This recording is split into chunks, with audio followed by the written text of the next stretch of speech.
নিতে, পুজোর অষ্টমীতে ঠিক বলো না আসছো তুমি কটায়?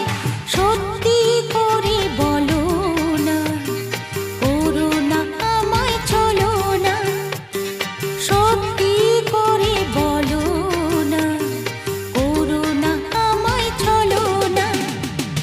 গোল প্রিন্টের শাড়ি পরে গড়িয়াহাটের মোড়ে আসতে পারি ঠিক সন্ধে ছটায়। এলাম যে কথা নিতে, পুজোর অষ্টমীতে